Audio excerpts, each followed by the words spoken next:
Yo, what up guys? Travic here. And today I want to talk about an update to the Blood Mage cold arc build that we've been playing over the last couple of days. If you've been following along with me, you'll know that I've been playing Blood Mage, and I did a video very recently on playing it with a cold and bitter shatter. And today we have made some crazy upgrades to the build. First and foremost, if the title hasn't given it away already, we are playing now with Temporalis, and that allows us the ability to blink all over the place whenever we want, however we want, pretty much just all the time. We just have access to permanent blink. The idea for using Temporalis in this build came from a couple of cool places. So before we break down the build, let's talk about where it came from.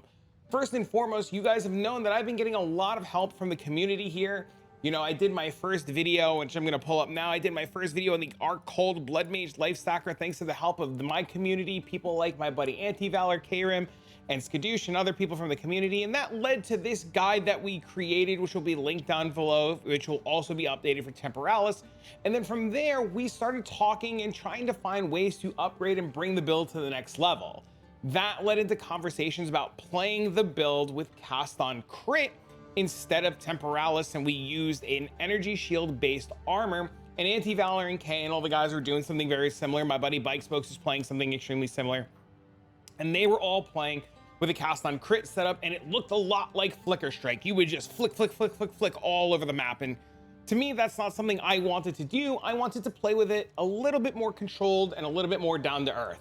So I reached out to a friend of mine who is also trying to do something similar, and he told me he was playing Temporalis more like an auto bomber. So my buddy the Army literally put out a video while I started asking him questions about the build, because he knew I wanted answers and needed answers. So he did a video based on what he was doing, and he was playing it a really cool, unique way using Temporalis, Choir of the Storms, Trample Tote, and playing it as an auto bomber. So I said, I don't think I want to play it as an auto bomber per se. I think I want to keep down the lines of what I'm doing. So I took some of the ideas from him, some of the ideas from Anti-Valor, and some of the ideas from the community, and we all worked together to make this variation on stream. The biggest updates is we swapped the body armor to Temporalis. That allows us to change and blink and cool down all kinds of ways.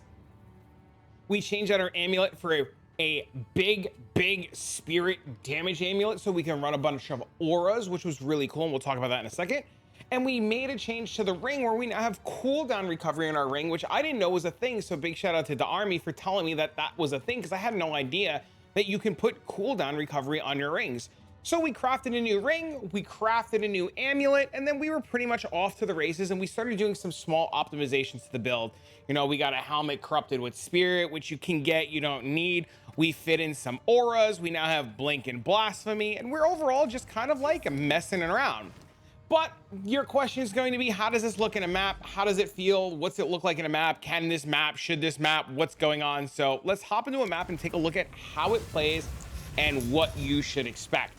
First and foremost, blink is a skill that will replace our dodge roll, and our blink is on a really short cooldown. We actually have it down to 0.59 of a second, and our damage is still really respectable at 767,000.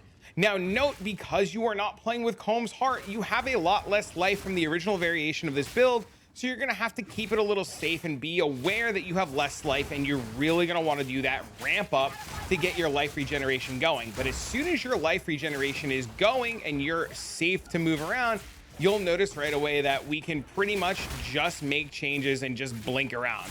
Now I know somebody's already screaming in the background, oh my god, this variation's so expensive. I will be including Anti-Valor's POE down below.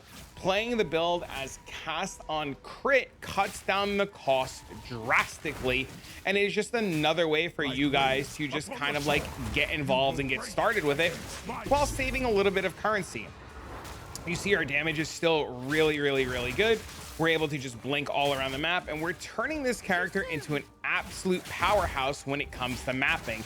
You know, we don't need to worry about 130% ultra giga movement speed boots, because we're just gonna blink all around now. While movement speed on boots is really nice, we can just at will just teleport all around. Now I know this is gonna be a little laggy, I apologize in advance.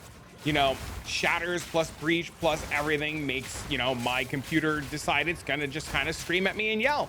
You know, hopefully, you know, maybe one day the game will be a little bit more optimized and we won't have these problems. But you can see even in an indoor map, we are able to just blink all around, and it's no real trouble at all. And mapping in itself has just become this just really chill, awesome experience where, you know, even these really large maps are no problem at all anymore because, you know, Arc takes care of all the enemies. Everything's completely frozen.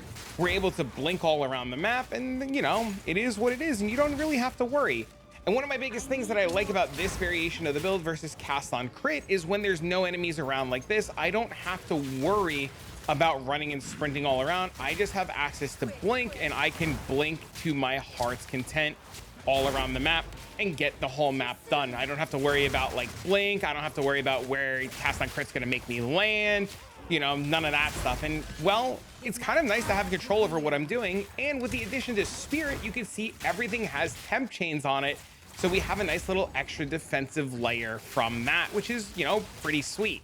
The only downside to this is you just have to get used to the whole blinking thing, and sometimes you get stuck on walls, sometimes you get stuck on doors. But once you get the hang of blinking down, oh, that's sick. Once you get the hang of blinking down, it's really straightforward, and, you know, there's really not a whole lot to worry about.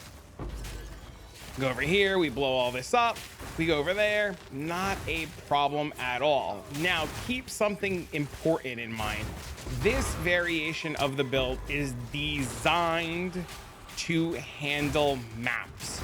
I am making this solely for mapping. Can this do tier 4 bosses? Sure, why not? Do you have to make a couple of swaps to do tier 4 bosses? Yes. Is it the end of the world? No. But it can do it. Now, note something very important. The difference between what we were playing the other day and now is, you know, the body armor and the amulet, and without Defiance of Destiny on, you will be a little squishier, so something to keep in mind. Now, you can make this swap here. You can lose out on some spirit and remove some of the spirit support gems to make sure that you still have Defiance of Destiny on, and that is an option as well, so that, you know, you're not just immediately like XDD dead. If you play it smart, temp chains in the works, you really shouldn't die unless you run completely crazy maps. So as long as you're not doing that, you should in theory be fine. I know I have splinters somewhere. I know somebody's going to be asking about bossing, so let me grab you some splinters and we'll showcase the difference in damage with bossing. Now, note, like I had mentioned, this isn't going to, you're still gonna be able to do bosses, right? Like, you'll still be able to do bosses, but should you do bosses? Yeah, maybe not. You know, it's not really designed to boss. But if you're gonna boss, you know, I'd like for you to see the damage and what's going on. If you're looking for the old damage with before the changes, the video's linked down below. You can see the old changes. But pretty much if you're going to swap out for bosses, what I would do is I would swap like this. This will give you 8,168 life. It's a whole lot of life, a whole lot of damage versus this, which is 5,300. Now you do this, you don't get access to your blink and your spirit and your support, which is fine, and you have to just do all the running around, but you're super tanky, you have great regen for bossing, and you really don't have to worry too much, and your damage pretty much skyrockets to the moon because you have so much extra health. That would be the big change that I would make if you were specifically going to target bossing. If you're not going to boss and you just want a map, making this swap is totally fine and reasonable, and you can do that. Now, for this showcase, because we already know that having combs on will 1-tap or 2-tap or 3-tap bosses, you know, bosses aren't a problem at all. For this showcase, I'm going to show what it's like to do the bosses with specifically Temporalis on, so that you know what you're getting yourself into, because if you want to specifically boss, the build is really good, but Temporalis makes it a whole lot worse for bossing versus using the combs. You can even see, like, just for bossing now, like the trash to clear, this is like not even a problem at all. Like, we clear trash no problem. We're getting our headhunter buffs. We're pretty juiced out of our mind. And yes, we are using headhunter. Yes, headhunter is pretty sweet, especially for a build like this. And headhunter will be something that, like, we weren't using yesterday, that once again is probably not the best bossing build because there's not always a whole lot of mobs, but we'll take off the headhunter stacks, we'll remove them before we get to the boss, and this way we have like a nice fair assessment of what it looks like to do the boss without headhunter on and just Temporalis. I figure we give the absolute craziest case scenario where we have nothing benefiting us and you guys can see the raw damage output on what the build is like, so you know what you're getting yourself into. Now keep in mind, having a regular belt on will be more damage because you'll get more life. having combs on will be more damage because you'll get more life. There are ways to optimize this build for bossing. This is going to be a map optimized way, and I'm just repeating that a whole lot because I know some of you guys are going to be in the comment section yelling at me that boss this, boss that, holy cannolis, and I'm going to be like, I know you didn't watch. I know you didn't watch. So I'm just making sure we cover all the bases from now. So let's take this off, put this on, get rid of our headhunter buffs. We actually have to make one gem swap that we got to go grab really quick because I totally forgot. We need Unleash. Where is it? I just cut it really quick. This is the only swap that you'll have to make if you're doing this because Sion's Temper does absolutely nothing. So we just swap to Unleash. All right, so we go to the boss. We drop our Sigil of Power. We drop our orbs. We have our damage. Our arc does 3 million damage. We hope to don't accidentally get one tapped. We curse, we do the thing, and we're out of life. And then you see it's still relatively doable. He's frozen, but it's a lot less damage than if I were to put Combs on. Now keep in mind this is 4 million damage. If I swap back to Combs, we go from 4 to 7. So this swap is absolutely massive. So I just want to point that out, that if you're going to do this, the two swaps that you would make is you would put Combs on and you would put Unleash here. And that's how you get all your boss damage. But if you don't want to make the swaps and you just kind of want to do it like that, well, you saw how the damage looks and you know what you're getting yourself into. So just gonna put that out there. Now let's talk about the build and what's going on. First and foremost, we have Spirit now on our helmet. We have a body armor that allows us to use Spirit because we no longer have the restriction from Combs, and we have Spirit on our amulet. If you're looking for in-depth crafting on how to make the amulet and the ring, please let me know down below. I will get something written up. They were not too difficult to make once you had the proper steps to do them. Twitch chat did a great job of walking me through it to make sure that I wasn't an idiot and still, you know, not listening. I did mess up a couple times, but the crafts are relatively on the easier side. Now, the helmet, like I said, has Spirit. The body armor is not Combs, so we can use Spirit, and the amulet gives us Spirit. Why do we have Spirit? First and foremost, we want to be able to use Blink, and we want to be able to use Blasphemy. The first change that I made was literally sticking on Temporalis, and having 60 or 100 Spirit just allows me to put on Blink. With Blink, it has a cooldown on it that is very, very, very long, so we did a lot of things to help reduce the cooldown of Blink to 0.59. First and foremost, we put quality on our Blink because more quality means faster cooldown or more increased cooldown recovery rate. Second, we got our Blink to level 20. Eventually, I'd like to get this to level 21 for more levels and more cooldown. We have cooldown recovery rate to increase the cooldown recovery rate. We have Dialas now for a +1 level and 10% quality of support gems. We have rapid casting to cast really fast, and we have mobility so that we just have less movement speed penalty when we land after the Blink. That's the first thing. The second thing we did is we added Blasphemy. So if you want to get more Spirit, this is optional. If you want more Spirit and you get it on your amulet and you get it on your helmet, now note you can get a 1-socket Veil of the Night. They're with Spirit, they're relatively on the cheaper side.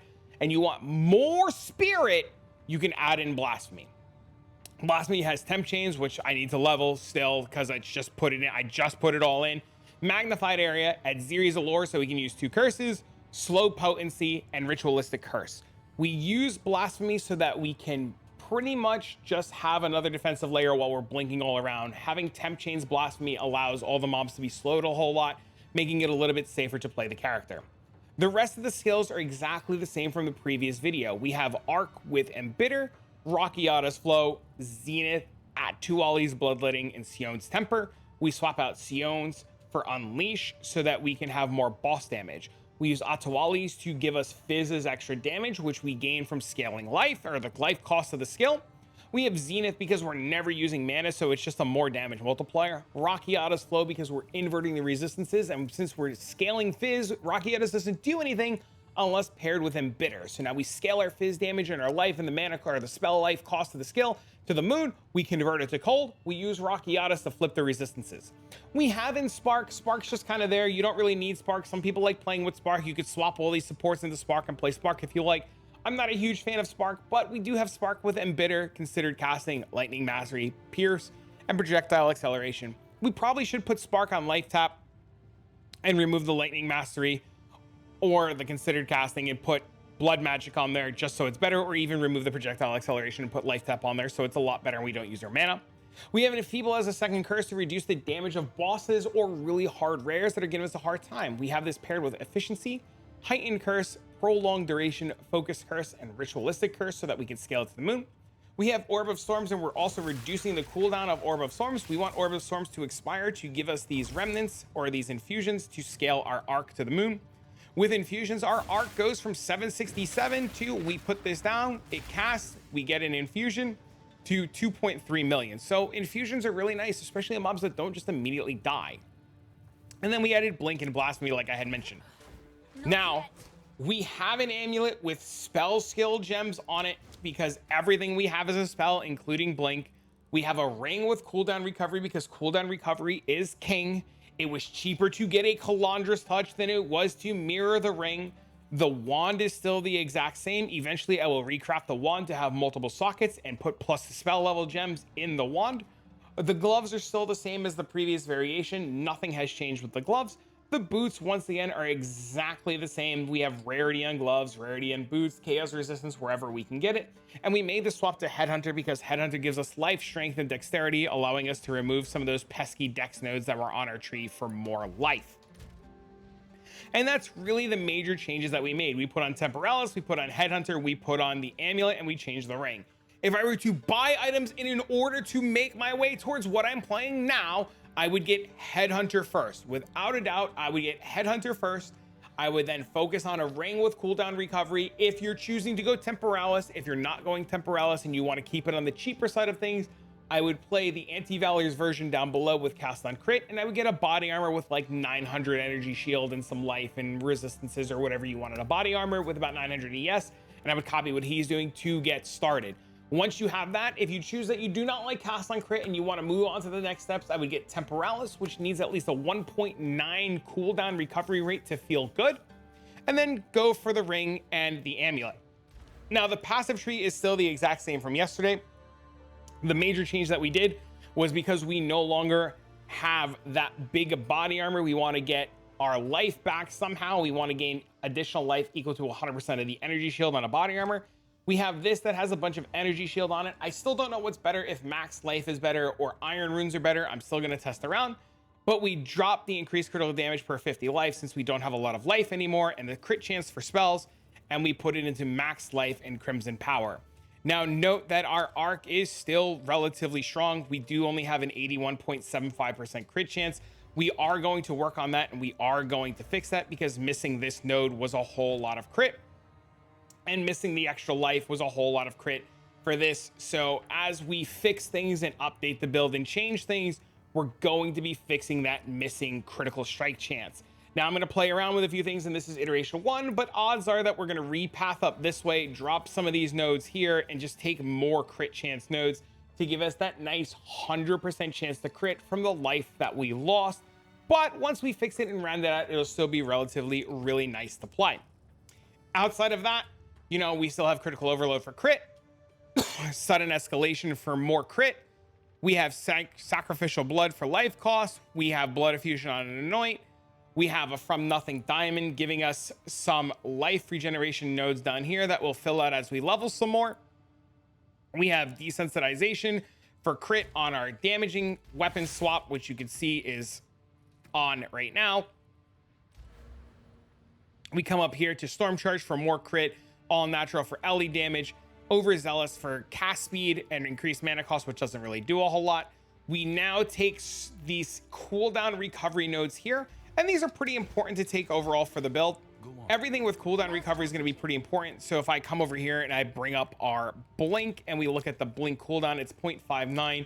If I remove these two nodes, it goes to 0.65. So having these two nodes and going to 0.59 is pretty noticeable. It's pretty noticeable.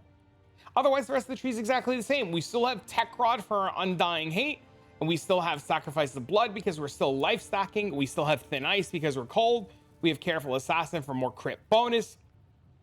True Strike for the Jugular Deadly Force. And then moving on down, we still have Throat Seeker. We take Chakra of Life for life recovery. Heartbreaking. I still have the exact same Megalomaniac that gives me Heart Stopping, which we have Heart Stopping there. And then we come over here to Cooked. Now, something that I will need to change, I will need to upgrade these jewels. I would have a better time if my jewel was Recover Maximum Life, Crit Chance, and X. I don't know what X is yet, but I need to change these jewels to Recover Max Life and Crit Chance to round out my crit. I get crit here. I change the one that's over here. I get more max life and crit. And then I come over here. I still have this one. And then there's another one over here that we're going to change for Recover Max Life and crit. Eventually, I'm going to sit down and do that and make that change. We're just not there yet. And then lastly, the other major change that we made is we changed our Heart of the Well, which I'm looking for right now. It is somewhere. We changed our Heart of the Well here. We now have damage as extra cold. We have life regeneration. We have max life on kill, and we have CDR. CDR is the big important thing. The more cooldown recovery rate you have, the more and quicker blink will be, because that's what we're aiming for. We're aiming to make sure that our blink is as, you know, slow or as fast as possible. Because if I take this off and I take my ring off, just for example, we lose a whole lot of CDR. We get a 0.6, and you can see it's, I mean, maybe you can't see, but you can definitely tell when you're playing. It is a lot slower in terms of things. And if I put this ring back on, you can see right away that it's a lot faster to blink around. The idea is to just remove moving altogether and just use blink to get around the map. But overall, that's the build. And I want to say just 1 second, a big shout out to my community for helping me put this together. You know, the guys who helped me with currency, and the guys who helped me with the crafting, and the guys who helped me with just the ideas and putting the skill stuff together. You know, Anti for the POBs, K for coming up with the embidder, you know, Skadoosh for answering a lot of the questions because he was playing at the army, for making the variation with Temporalis to give me guiding and directions. And without you guys, it wouldn't be here. I really appreciate it. You know, you guys give all the support on these videos, and you like the videos, and you leave cool comments, and you guys are the reason why I keep making these videos. So if there's something cool you'd like to see, or some avenue you'd like me to explore, please leave a comment down below. Let me know what you guys want me to check out next. I'd be more than happy to mess around with different variations, different builds, farming strategies, and kind of go from there. But for now, friends, I'm going to give this video out to you guys. I'm going to get that updated mobalytics and everything for you in the description down below. And don't forget to leave a like and a comment and all that fun YouTube stuff. And I'll see you all in the next one.